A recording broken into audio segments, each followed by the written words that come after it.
하나님께서 사람을 만드시는 장면에 들어갑니다.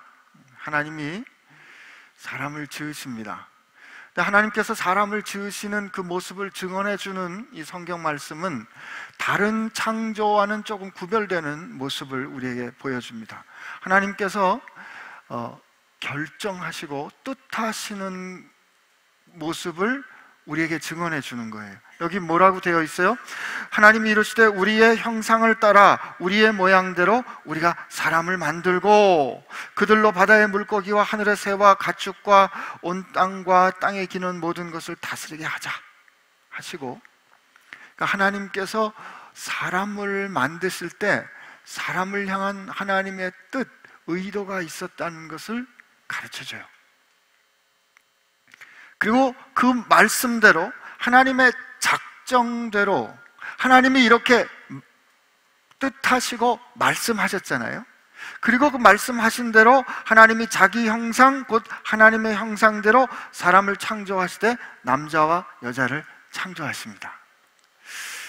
우선 특별히 오늘 우리가 같이 붙잡고 묵상해야 될 것이, 하나님께서 우리를 하나님의 형상과 하나님의 모양을 따라 창조하셨다는 사실인데, 그 사실을, 그렇게 창조하신 하나님을 우리가 이제 발견하게 될 거예요. 그리고 특별히 오늘 부활절인데 그 부활절이 우리에게 주는 의미를 이 창세기와 함께 묵상하게 될 겁니다. 그러나 우선 하나님이 창조하셨는데 이 27절의 증언에 보면 하나님이 자기 형상, 곧 하나님의 형상을 따라 사람을 창조하셨다. 그럴 때 그 사람은 단수형입니다. 하나님이 사람을 창조하시는데 그 사람은 남자와 여자인 거예요.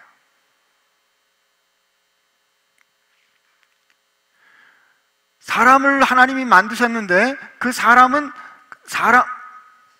남자와 여자를 만드셨다. 이 말은요, 하나님께서 하나님의 형상을 드러내실 때, 하나님의 형상을 드러내기로 작정하셨을 때 남성과 여성을 통해서 함께 그 두 존재를 통해서 하나님이 하나님의 형상을 드러내기로 결정하셨다는 거예요. 그러므로 남성이 없는 여성은 온전한 하나님의 형상을 드러낼 수가 없고, 남자를 무시하는 여성, 똑같은 얘기인가요? 여자를 무시하는 남성은 하나님의 형상에 이르지 못하는 거예요. 여러분, 이게 결혼에도 이 비밀이 숨겨져 있어요. 그리스도께서 교회를 위하여 자기 생명을 주신 것 같이 남편은 아내를 사랑할 것이고 교회가 그리스도께 복종한 것처럼 아내는 남편에게 순종할 것이다 라고 말하면서 사도 바울이 뭐라냐면, 내가 이렇게 말하는 것은 깊도다 이 비밀이요, 나는 지금 교회와 그리스도에 대해서 말하고 있습니다 라고 말씀하고 있거든요. 하나님께서 사람을 만드실 때 남성과 여성이 서로 상보적으로 존재하도록, 서로가 꼭 필요하도록 하나님이 우리를 만드신 거예요. 그렇기 때문에 역사가 그간에 얼마나 오랫동안 왜곡되어 왔는가 하면, 여성들의 역할이나 여성들은 이류 인간으로 여전히 취급받고 있는 인간의 역사가 바로 죄악된 역사를 증언해 주는 것과 다름이 아닙니다. 성경은 하나님이 사람을 만드실 때, 당신의 형상에 따라 사람을 만드실 때 남자와 여자를 만드셨다는 거예요. 여러분, 이거 굉장히 중요합니다. 별로 중요하게 안 느끼시는 건 아니겠죠. 결혼 생활에서 그렇기 때문에 하나님의 형상이 드러나야 됩니다. 오늘 우리는 이렇게 인간을 만드신 하나님, 이렇게 사람을 창조하신 하나님의 모습을 우리가 발견하게 될 거예요. 봐야 돼요. 꼭 봐야 합니다. 하나님은 사람을 향해서 뜻을 가지셨어요. 우리 한번 따라 합시다. 하나님은 우리를 향하여 뜻을 가지셨다. 그리고 그 뜻이 이거였어요. 하나님이 우리 형상과 우리 모양대로 우리가 사람을 만들자. 그리고 하나님은 우리 형상과 하나님의 형상과 하나님의 모양대로 사람을 만드신 거예요. 무슨 뜻인가 하면 사람이라는 존재에게 하나님의 형상을 심어 놓으셨다는 거예요. 사람을 볼 때 그 가운데 하나님의 어떠하심이 드러난다는 겁니다. 이게 고대 근동의 문서라 그랬어요. 고대 근동의 문서는 약 BC 1500년 그때 기록된 이 고대 근동의 문서에서 나오는 신의 형상과 신의 모양이 가지는 의미를 여러분 생각해야 돼요. 신의 형상이란 되게 신의 형상이 새겨진 신상, 아니 그 스태츄, 기둥이 있는 곳은 대개 어떤 곳을 뜻했는가 하면 거기가 바로 성전이란 뜻이에요. 신의 형상, the image of God이 새겨진 어떤 기둥이나 모양이 있는 그곳에는 신이 존재하는 곳, 신의 임재가 있는 곳을 뜻하는 거예요. 그리고 신의 형상과 신의 모양을 그가 가지고 있다는 뜻은 신이 그와 함께하고 그를 통하여 신적인 능력, 통치를 드러낸다는 뜻이에요. 그렇기 때문에 이 성경이 기록될 때 근동지방에 가지는 신의 형상과 신의 모양은 대개 누구를 지칭했는가 하면 왕을 지칭했어요.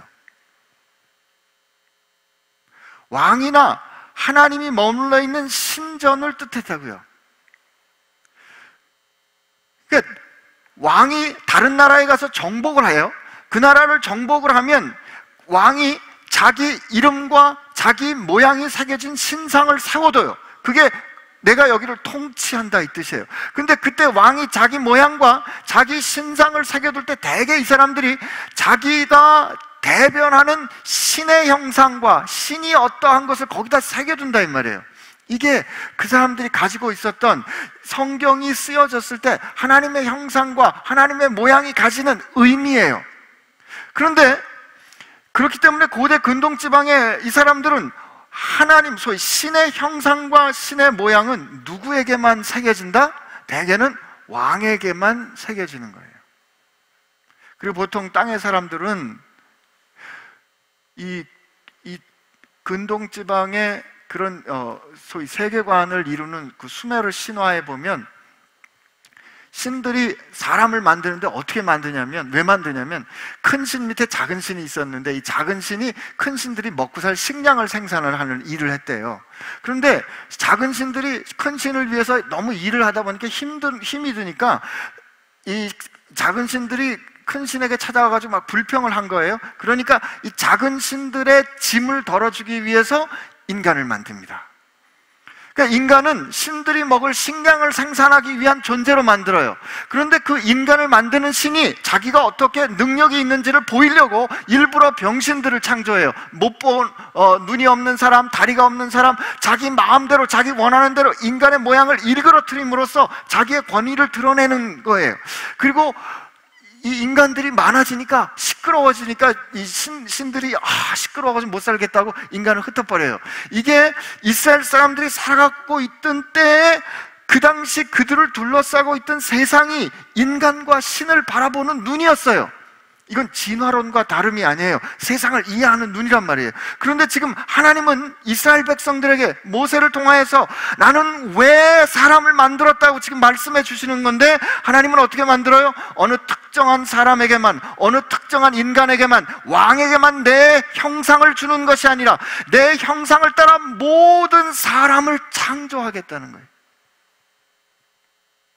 모든 사람이 다 하나님의 형상에 따라 만들어졌다는 겁니다. 그러면 모든 사람이 하나님의 형상에 따라 만들어진, 소위 하나님의 형상을 가지고 있는 이미지 베어러, 담지자라면, 하나님이 그 하나님의 어떠함을 그 존재 가운데 허락해 놓으신 거라면 그건 무슨 뜻이에요? 하나님이 그와 함께 하겠다라는 뜻인 겁니다.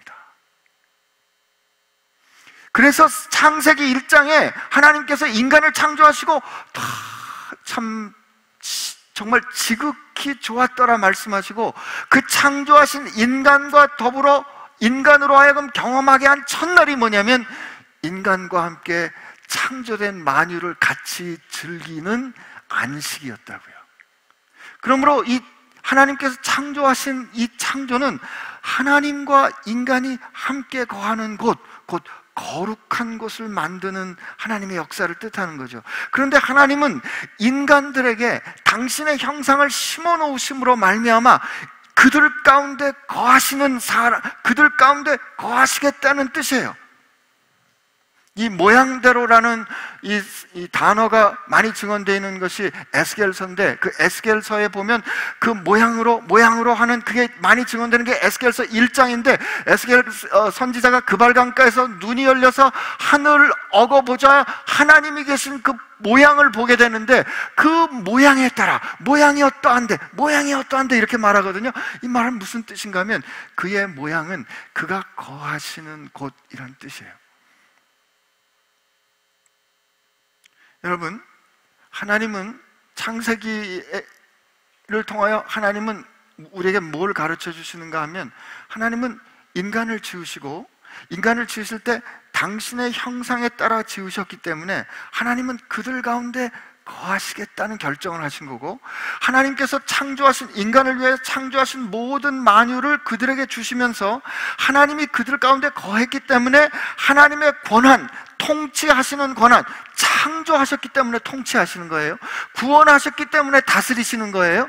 그래서 십계명을 주실 때도 나는 여호와 너희가 애굽 땅에서 종되었을 때 너희를 구원한 여호와라다. 그러므로 너희는 나 외에 다른 신을 두지 말라, 이렇게 말씀하시는 거거든요. 구원하심으로 통치하시고 창조하심으로 통치하시는 그 하나님이 그 하나님의 형상을 인간 가운데 두심으로 그가 창조하신 모든 만유를 하나님을 대신하는 대리자로 통치하는 왕 같은 제사장으로 사람을 세우기 원하신 거예요.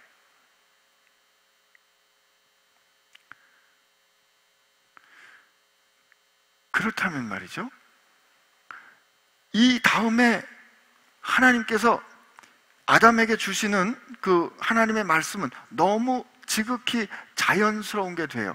왜냐하면 신의 형상을 가진 자는 신의 권한을 위임받은 왕과 같은 존재로, 그 형상이 있는 곳은 곧 그가 통치하는 것을 의미하잖아요. 그죠?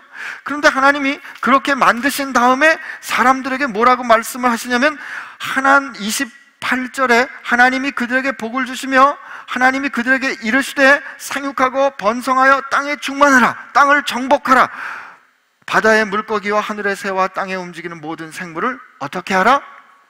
다스리라. 여기 보면 하나님께서 이 세 가지 축복을 하시는데, 번성하여 충만하라 그래요. 이 성경 말씀이 계시될 때 그 주변에 있는 세계관은 어땠다고요? 인간들이 번성해서 시끄러우니까 신들이 귀찮아서 그대로 흩어버렸다 그랬는데, 주님은, 하나님은 제한하지 않으세요? 번성하여 땅에 충만하라, 그리고 땅을 정복하라, 내가 가는 곳 어디든지 다스리라 는 복을 주십니다. 그들을 둘러싼 수메르 신화에서는 인간을 왜 창조했다고요? 신의 필요를 채우기 위한 수단으로 인간을 창조했잖아요. 그런데 하나님께서 인간에게 말씀을 하신, 하나님이 아담에게 건네신 그 첫 마디가 뭐였냐면 복을 주시는 거였어요. 안 놀라시는군요. 하나님이 우리에게 말을 거실 때 말을 거신 첫 마디가 복을 주셨다고요. 이 기쁜 소식을, 하나님이 우리에게 어떤 걸 요구하신 게 아니고 복을 주셨다고요. 여기 뭐라고요? 하나님이 그들을, 28절에 뭐라고요? 하나님이 그들에게 복을 주시며 하나님이 그들에게 말씀하시되 생육하고 번성하여 땅에 충만하라, 땅을 정복하라, 땅을 다스리라. 이것이 우리를 지으신 하나님의 모습이에요.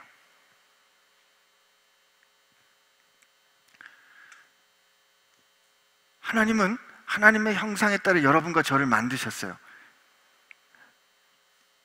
이거는 지금도 유효하고, 아니 주님께서 완성하신 일이기 때문에 우리가 꼭 가슴에 마음에 넣어줘야 합니다. 그런데 성경의 증언엔 또 아주 굉장히 강력한 하나님의 금지 명령이 있어요. 이게 뭔지 아세요? 너희는 나 외에 다른 신을 두지 말라. 그리고 너희는 너희를 위하여 땅에 있는 것이나 하늘에 있는 것이나 저 물속에 있는 것으로 너희를 위하여 우상을 만들지 말라. 형상을 짓지 말라는 거예요. 하나님의 형상에 따라 인간을 지으신 하나님은 형상, 소위 신적인 형상, 하나님의 형상을 세우는 걸 아주 강력하게 금지하십니다. 이 굉장히 중요한 하나님의 명령이죠. 이 형상이란 단어가 구약 성경 뒤쪽에 보면 우상을 뜻하는 단어로 계속 사용이 돼요. 근데 하나님은 하나님의 형상에 따라 우리를 만드시고 우리에게는 형상을 짓지 못하도록 말씀하세요. 하나님을 뜻하는 형상을 짓지 못하도록 말씀하세요. 그 대신 하나님은 우리에게 말씀하신다고요. 그러면 이게 어떤 역동인가 하면, 하나님이 우리에게 말씀하시면 말씀을 들은 우리가 순종하잖아요. 순종하는 그곳에 하나님의 역사가 일어나면 하나님의 영광이 드러나고 그곳에 하나님의 형상이 나타나는 거예요. 하나님은 우리를 통하여 이 만유에게 하나님이 어떠하신 분인지, 하나님이 어떻게 아름다운 분인지, 하나님이 어떻게 고결한 분인지, 하나님이 어떻게 사랑스러운 분인지 우리를 통하여 드러내기를 원하셨어요. 그리고 우리는 이 만유를 함께 하나님 앞에서 이 만유로 하여금 하나님이 어떠한지를 포인팅하도록, 그리고 이들과 함께 하나님을 찬양하는 존재로 우리를 만드신 거란 말이에요. 그렇기 때문에 하나님은 우리에게 말씀을 주시고 그 말씀에 따라 우리가 살아가도록 합니다. 말씀에 따라 살아가는 우리의 모습은 매우 다양하죠. 그러나 우리가 어떤 형상을 만드는 순간, 우리가 어떤 특정한 대상으로 형상을 만드는 순간, 이 하나님의 이 놀랍고 아름다운 다양성은 말이죠, 왜곡되고 축소되고 억압되는 거예요. 그리고 하나님이 아닌 어떤 다른 권위에 우리가 사로잡히게 되는 거란 말이죠. 하나님은 우리를 사랑하셔서 형상을 짓지 못하도록 하셨습니다. 그 중요한 이유는 우리가 하나님의 형상을 갖고 있는 존재이기 때문에 그래요. 우리가 그 이미지 베어러라고요.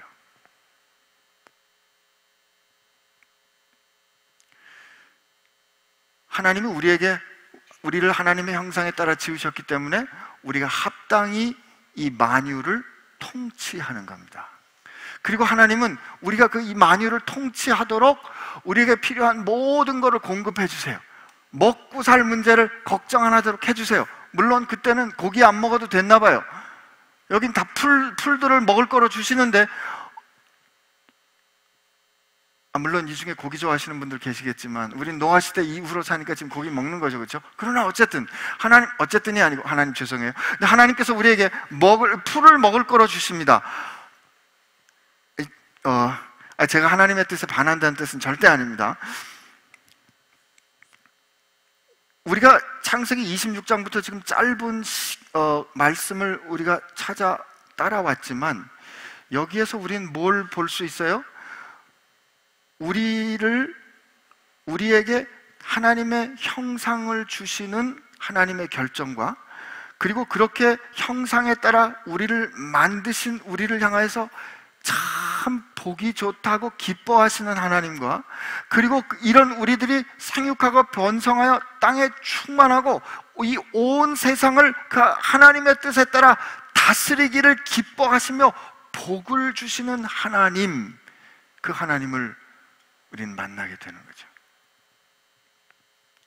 이게 첫 번째 창조의 절정이었습니다. 이게 하나님의 형상이 가지는 의미예요. 근데 우리가 우리 뜻에 따라, 근데 하나님께서 우리 가운데 하나님께서 우리 가운데 그 말씀으로, 그 말씀에 따라 순종하는 것이 하나님의 형상을 드러내는 사실이란 것을, 사람들은 이제 그게 자꾸 힘들고 어렵고 하니까 뭔가 자꾸 물리적인 어떤 상징, 물리적인 심볼을 갖기를 희망했어요. 그래서 하나님께서 이제 우리 역사를 보면 하나님께서 드디어 이스라엘 가운데 공식적으로 매일 하나님의 임재를 보여주시는 장소를 하나 허락해 주시는데, 그게 뭐냐면 성막입니다. 그게 구약의 출애굽기에 나오는 회막 혹은 성막이에요. 타버네클. 근데 그 성막은 어떻게 되어 있냐면, 이럴 때 성막이 돼요. 하나님께서 모세를 산으로 불러가지고 십계명을 주신 다음에 출애굽기 24장부터인가 하여튼 하나님께서 굉장히 어렵고, 우리가 성경 읽을 때 굉장히 요 대목에서 시험 들잖아요. 자색실, 홍색실, 해달가죽, 물개가죽 뭐 이러면서 하여튼 뭐 엄청나게 복잡한 설계도를 주세요. 그거 몇 장 동안, 그거 하나님께서 한참 동안 설계도 주시는 동안에 백성들이 변심해가지고 하나님께서 역정내시고, 모세가 또 하나님 앞에 간구해서 중보해서 하나님께서 다시 돌이키시고, 그리고 나는 일이 24장부터 한 31장, 2장, 3장까지 넘어가요. 그리고 난 다음에 그게 끝나고 나면 34장부터 또 반복이 되는데, 그거를 설계도대로 만들었어요. 설계도대로 만들었어요. 이게 39장까지 갑니다. 야, 출애굽기 처음엔 굉장히 재밌어요. 막 이렇게 막 대하 드라마 같은데 24장부터는 웬 장막 깁는 길이 이렇게 많이 나오냐고요. 근데 이게 중요해요. 왜냐면 하나님께서 공식적으로 날마다 임하는 하나님의 장소기 때문에, 거룩한 성소기 때문에 40장 이 마지막에 보면 이 출애굽기 뒷부분에 가면 항상 반복되는 말이 있는데, 하나님의 명령대로 만들었더라. 하나님의 명령대로 만들었더라. 하나님의 명령대로 만들었더라. 여러분, 이게 왜 거룩한 성소가 우리가 뜻하는 것이 뭐냐면, 하나님은 우리에게 말씀해 주시고 그 말씀을 드린 우리가 말씀대로 순종할 때 하나님의 영광이 드러나는 거예요. 하나님의 형상이 드러나는 거예요. 그래서 하나님께서 설계도를 주시고 설계도로 만들 때, 그리고 이게 하나님 거로 구별될 때 출애굽기 40장에 하나님의 영광이 임하십니다. 성전도 마찬가지예요. 이제 솔로몬이 그 성전을 만들 때 하나님께서 다윗에게 이미 설계도를 줬어요. 그래서 역대하에 보면 설계도대로 성전을 만듭니다. 그래서 하나님께서 그 설계도대로 성전을 만들고 그 성전을 하나님 앞에 봉헌할 때 빽빽한 구름으로 그곳에 임하세요. 그런데 그때 하나님이 하나님 앞에 봉헌 기도를 하는 솔로몬에게 뭐라고 말씀하시냐면, 너희가 내 규례와 법도를 순종하면 이곳이 내가 임하는 성전이 될 것이고, 너희가 내 규례와 법도를 지키지 않으면 사람들이 이 성전이 돌무더기처럼 될 때인데 이것을 지나가며 사람들이 조롱할 것이다, 이렇게 말씀하십니다. 사람들은 물리적인 상징을 원했지만 이 성막이 혹은 성막이 되고 성전이 되고 하나님의 임재가 있을 수 있는 이유는 그 가운데 말씀하시는 그 하나님의 말씀에 순종하는 백성들의 순종이 있을 때 거기가 비로소 거룩해지는 거예요.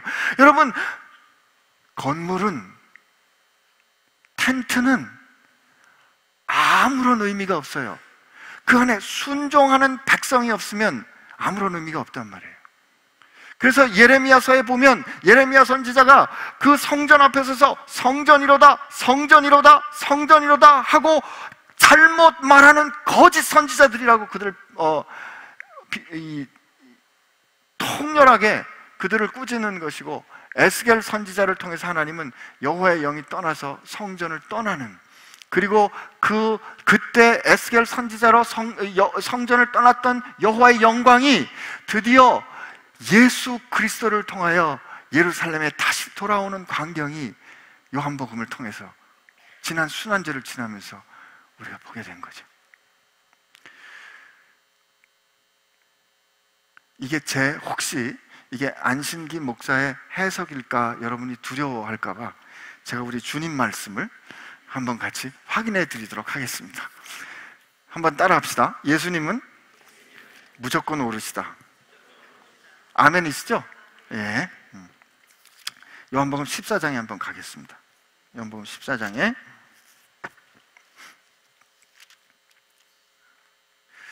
예수님께서 이제 그 다락방 강화를 하실 때 앞에 부분을 우리 좀 넘어가고 6절에 보면 우리 잘 아는 말씀 나오죠? 14장 6절, 예수께서 이르시되 내가 곧 길이요 진리요 생명이니 나로 말미암지 않고는 아버지께로 올 자가 없느니라. 너희가 나를 알았더라면 내 아버지도 알았으리라. 이제부터는 너희가 그를 알았고 또 어떻게 해요? 보았느니라. 여러분, 구약시대에는 하나님을 직접 보는 것은 두려운 일이었어요. 그죠? 하나님을 직접 본 사람 얼마 안 돼요. 아브라함, 소돔과 고모라를 하나님이 멸망하시기 전에 천사 둘과 함께 사람의 모양으로 아브라함을 방문하시죠. 그 창세기 18장에 나오고, 그 다음에 야복 강가에서 하나님이 야곱과 씨름해 주세요. 그런 하나님이에요. 여기서 딴 데로 가면 안 되는데, 제가 우즈벡 가가지고 우즈벡 처음 갔을 때 이건 얘기해야 돼요. 우즈벡 처음 갔을 때 이제 그 선교사가 언어 공부를 해야 되니까 언어 공부만 하던 몇 달이 있었어요. 굉장히 힘든 날들이었는데, 그때 우리 아들이, 지금은 저보다 한 10cm는 큰 아들이 그때는 9살이었거든요. 요만했죠, 그죠?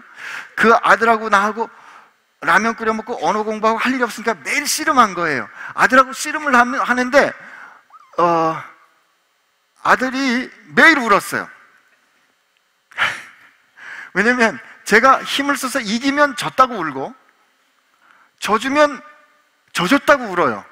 아빠가 최선을 다하지 않았다고 울어요. 그러면 이기면 이긴다고 울어요. 근데 그때 나중에 엄마가 물어봤는데, 엄마가 우리 아들이 그 우즈벡에 살았던 몇 년 동안에 그 아빠하고 씨름하며 매일 울었던 그때가 제일 행복했대요. 아빠하고 가장 가깝게 스킨십을 한 그때가 아들한테 잊지 못하는 기억이었던 거죠. 여러분, 어떻게 하나님하고 우리가 씨름을 하겠어요? 체급이 안 되잖아. 어떻게 씨름을 해요? 근데 하나님이 야복 강가에서 야곱과 씨름을 하다가 하나님이 뭐라고 말씀해 주시냐면, 야, 졌어. 그렇게 말씀하시잖아요. 나를 축복하지 않으면 못 갑니다. 그랬더니 하나님이 안 되겠다 그래서 여기 위고를 시키신 다음에, 너 이름이 뭐야? 그랬을 때 그 하나님, 그리고 난 다음에 야곱이 뭐라고 고백해요? 내가 여호와의 얼굴을 보았도다. 분이엘, 여호와의 얼굴이라고 그것을 이름 짓잖아요. 근데 이 야곱과 씨름해 주시는 하나님 말이에요.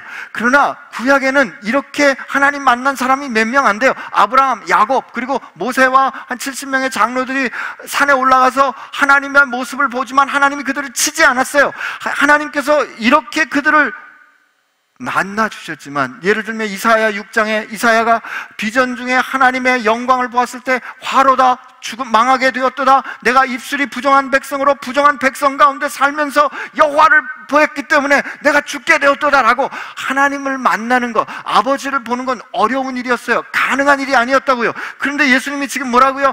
너희가 나와 함께 있었기 때문에 너희가 그를 알았고 또 보았느니라, 이렇게 말씀하시는 거예요. 예수님이. 우리 예수님은 거짓말 안 하신다. 그러니까 빌립이 이르되, 이제 저하고 같이 성경으로 돌아오셨죠? 주여 아버지를 우리에게 보여주셔서 그리하면 족하겠나이다. 아버지 좀 보여주세요. 그랬더니 예수님 뭐라고 말씀하시냐면, 예수께서 이르시되, 빌립아, 내가 이렇게 오래 너희와 함께 있을 때 내가 나를 알지 못하겠느냐? 나를 본 자는 아버지를 보았거늘 어찌하여 아버지를 보이라 하느냐? 내가 아버지 안에 계시고 아버지는 내 안에 계신 것을 너희가 믿지 아니하느냐? 내가 이르는 말은 스스로 하는 것이 아니라 아버지께서 내 안에 계셔서 그의 일을 하시는 것이라.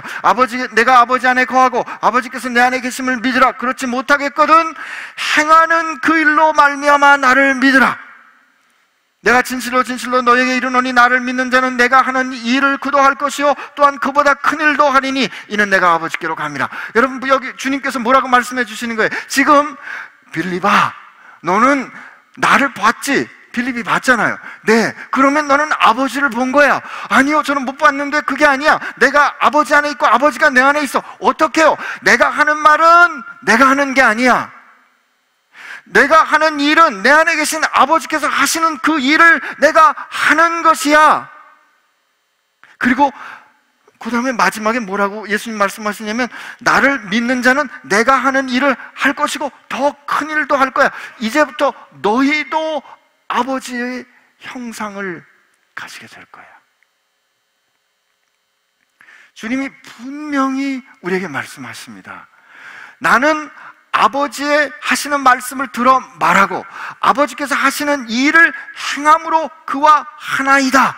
그러므로 너희는 나를 통하여 하나님을 본 거야.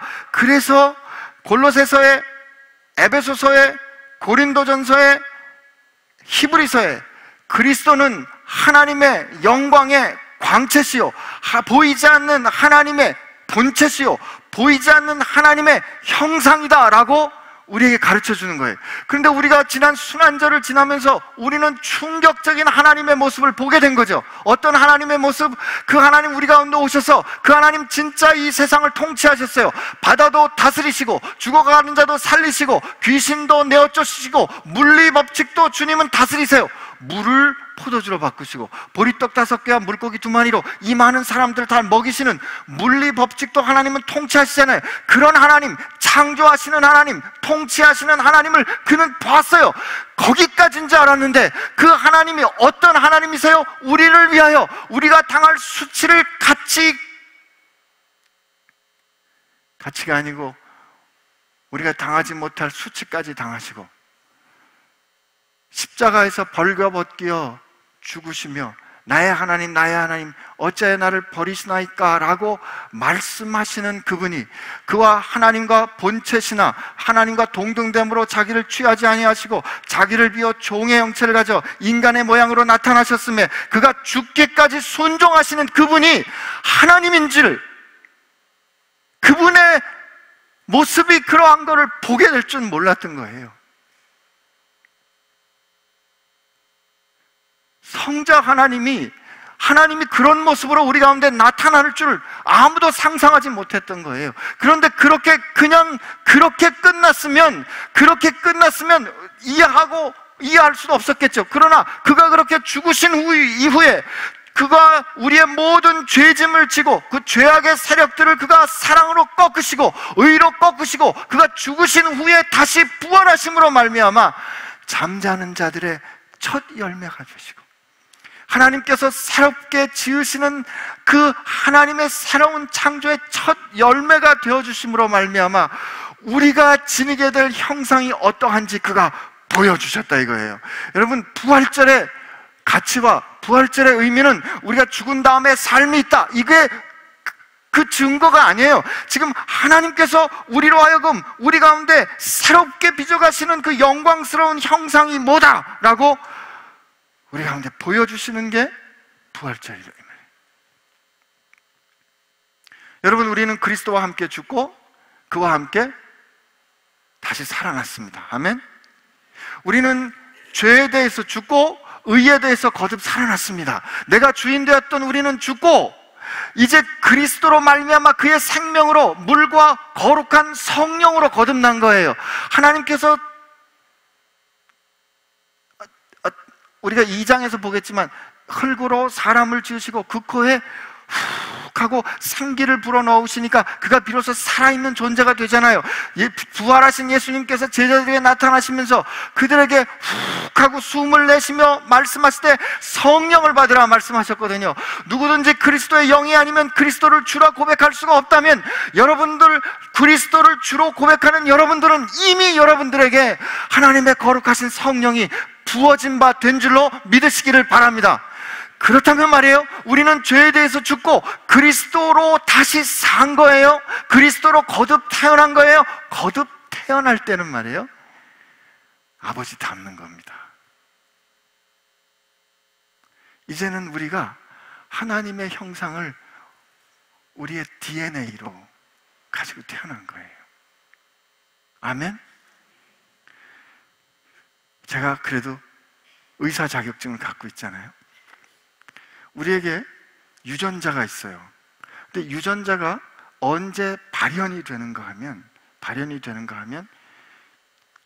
이 유전자가 풀어지도록 해야 되거든요. 이 풀어지도록 하는 환경이 있어요.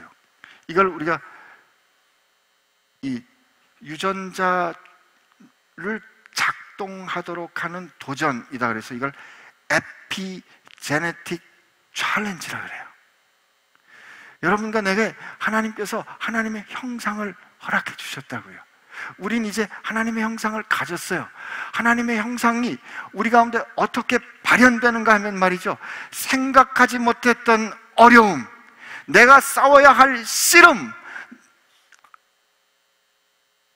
외롭고 힘든 그 상황에 우리가 부딪힐 때 하나님의 말씀으로 우리가 살아낼 때 말이죠, 내 안에 계신 하나님의 형상이 이 어렵고 힘들고 우리를 둘러싼 벽들을 변화시키면서 우리 안에 계신 하나님의 형상을 이뤄내는 거죠. 그러므로 여러분에게 반드시 어려움이, 챌린지가 있을 겁니다. 자,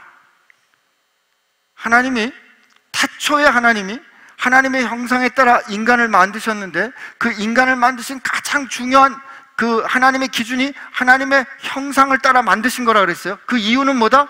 하나님이 그들과 함께 하시겠다는 약속이에요. 그게 형상, 하나님의 형상이 거기 있다. 거긴 하나님이 거기 함께 하신다는 뜻이라 그랬어요.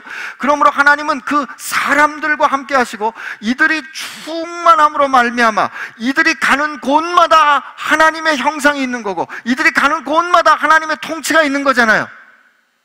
그죠? 여러분, 요즘 이 하나님 주님께서, 잠자는 자들의 첫 열매가 되신 주님께서 그리스도의 형상으로 하나님이 미리 정하신 그들로 그의 아들의 형상을 본받기 위하여 미리 정하신 그들을 부르신 그들을 의롭다 하시고, 의롭다 하신 그들을 거룩하게 하시고, 거룩하게 한 그들을 영원롭게 하시면서, 하나님이 우리를, 그리스도께서, 머리 되신 그리스도께서 우리를 당신의 몸 삼아서 우리가 어디를 가든지 우리를 통하여 하나님의 통치를 이뤄내기를 원하신다. 아멘이시죠?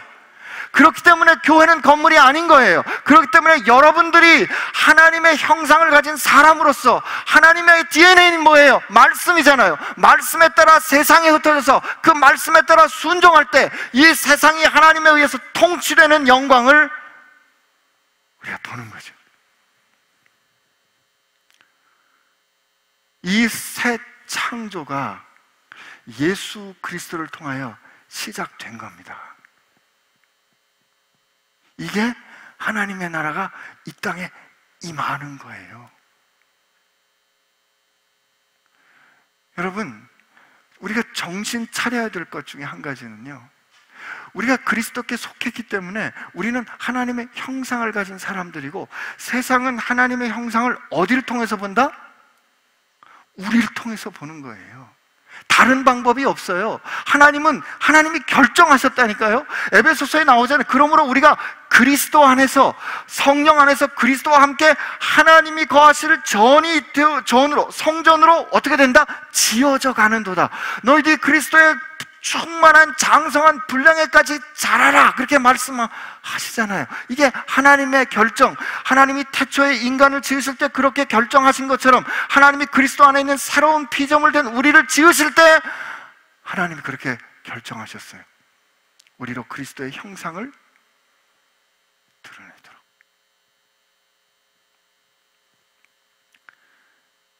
근데 여기에서 오늘 우리가 이거 한 가지 확인하고 우리가 이제 헤어져야 되는데, 여러분과 제가 열심히 노력해서 하나님의 형상으로 빚어져 가는 게 아니다, 맞다? 절대 아니다. 우리가 노력해서 하나님의 형상은 여기 있고, 우리가 노력해서 하나님의 형상을 이렇게 빚어져 가는 게 아니에요. 그럼 뭐예요? 우리 안에 하나님이 하나님의 형상을 심어 놓으셨다고요. 거듭날 때 우리가 부딪히고 꺾어지고 씨름하고 있는 동안에 내 안에 있는 하나님의 형상이 드러나는 거예요.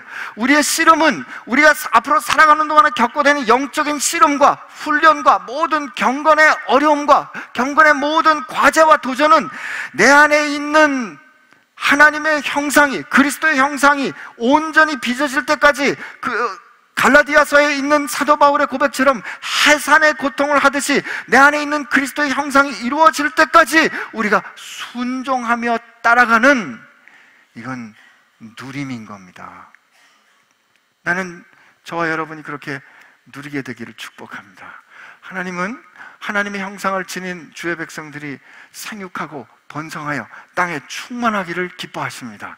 그리고 로마서에 있는 말씀처럼 만유가 하나님의 자녀들이 나타나기를 고대하고 아파하며 기다리고 있어요. 여러분과 제가 이제 하나님이 땅에 충만해야 되니까 곳곳으로 보내시는 거예요.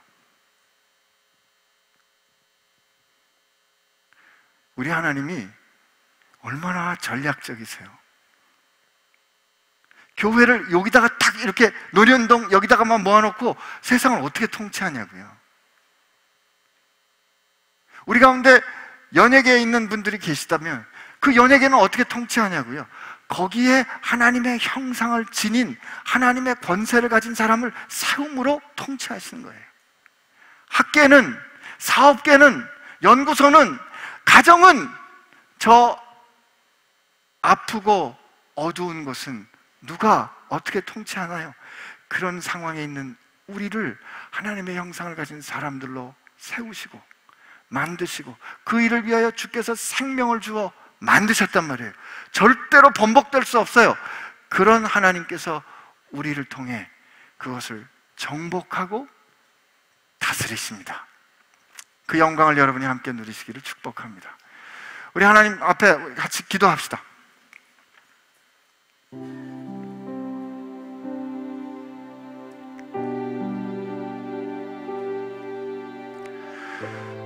여러분, 눈을 열어 한번 상상해 보시길 바랍니다. 하박국 선지자가 여호와의 영광이 물이 바다를 채우는 것처럼, 물이 바다와 같이 차는 것처럼 여호와의 영광이 가득 찬 모습을 보았는데, 오늘 우리가 하나님의 형상을 지닌 우리들이 저 세상 가운데 흩어져 세상에 하나님의 통치를 이루는, 하나님의 형상을 이루는 하나님의 거룩한 왕 같은 제사장이 되는 모습을 여러분 상상해 보시기를 바랍니다. 하나님, 이것이 하나님의 뜻이라면, 하나님이 빛이라, 이 빛이 있으라 말씀하시면 빛이 있었던 것처럼 하나님이 우리로 하나님의 형상을 지닌 사람이 되라 하셨사오니 우리로 왕 같은 제사장 될 줄로 믿습니다. 하나님, 우리에게 믿음을 허락하여 주시고 주의 말씀 붙잡고 우리 삶의 자리에 넉넉히 주 안에서 굳건히 사는 주의 백성들 되게 하여 주옵시고, 하나님이 이 세상이 하나님의 말씀으로 하나님의 영광으로 전복되는 그 아름다운 모습을 우리 모두가 보게 하여 주옵소서. 이렇게 하나님 앞에 같이 우리 믿음으로 결단하며 기도하겠습니다. 같이 기도합시다. 예, 하나님 아버지 감사합니다. 이제 주의 형상으로 주님께서 빚어가시는 귀하고 아름다운 사람들, 하나님 우리 함께 모여서 하나님 앞에 기도합니다. 예, 하나님, 쉽지 않은 도전인가 합니다. 쉽지 않은 일인가 합니다. 하나님, 그러나 우리 안에 죽음을 이기시고 이미 부활하신 주님께서 우리의 머리 되시고 우리의 생명 되신 걸 우리가 알기 때문에, 하나님, 이것은 우리의 힘으로 하는 싸움이 아니기 때문에, 하나님, 우리가 주님 앞에 결정하고 결심하기는 하나님, 내 안에 있는 그리스도의 형상이 온전히 드러날 수 있도록, 내 안에 계신 그리스도의 하나님의 모습이 온전히 드러날 수 있도록 주여 순종하겠습니다. 순종하겠습니다. 순종하겠습니다. 주님, 그전엔 제가 해야 되는 건지 알았습니다. 제가 노력해서, 제가 뜻을 세워서, 제가 계획을 세워서 이 모든 것을 만들어내야 되는 줄 알았습니다. 주님의 뜻을 알지만 주님의 뜻대로 하면 안 될 것 같은 제 뜻이 더 강했었습니다. 하나님, 그랬기 때문에 내 안에 있는 그 보배로운 하나님의 모습은 늘 감추어져 있었고 드러나지 못했습니다. 하오니 주여, 이 시간 주 앞에 구하오니 이 딱딱한 껍질 같은 제 모습이, 옛 자아가 주의 은혜 가운데 썩어져가는 옛사람이 죽게 하여 주옵소서. 온전히 내 안에 계신 그리스도의 형상이 빚어질 수 있도록, 그것이 해산하는 것 같은 고통이 될 수는 있겠지만, 하나님, 우리로 하여금 주님 그러셨던 것처럼 순종하며 쫓아갈 수 있도록 은혜 내려 주옵소서. 주님 말씀 옳은 거 압니다. 주님 말씀 진리인 거 압니다. 주님 오늘 말씀하신 것처럼 나를 믿는 자는 내가 하는 그 일도 할 것이라고, 아니 더 큰 일도 할 것이라고 주님 약속해 주셨사오니, 주님 믿는 우리들, 주께서 아버지의 일을 행하여 아버지의 모습을 보이셨던 것처럼 우리도 주님 말씀 순종하여 주의 모습 보이는 저희들 되게 하여 주옵소서. 주님 감사합니다. 예수님의 이름으로 기도합니다.